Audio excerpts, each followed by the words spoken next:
ಶಿಕ್ಷಕರೊಬ್ಬರ ವರ್ಗಾವಣೆ ವಿಷಯ ತಿಳಿದು ಗಳಗಳನೆ ಅತ್ತ ವಿದ್ಯಾರ್ಥಿಗಳು.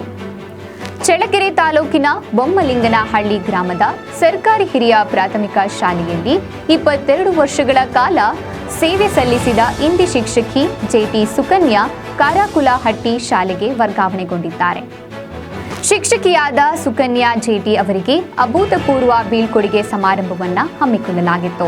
ಇನ್ನು ಶಿಕ್ಷಕಿ ವರ್ಗಾವಣೆಗೊಂಡ ಕಾರಣ ಶಾಲೆಯ ಮಕ್ಕಳು ಕಣ್ಣೀರು ಹಾಕಿದ ದೃಶ್ಯ ಎಲ್ಲರ ಮನ ಕಲಕುವಂತಿತ್ತು.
ಜೊತೆ ಕೂತ್ಕೊಳ್ಳೋಣ.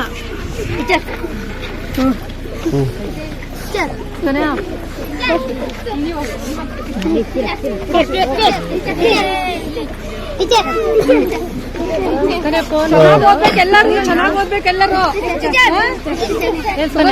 ಚೆನ್ನಾಗಿ ಓದ್ಬೇಕು.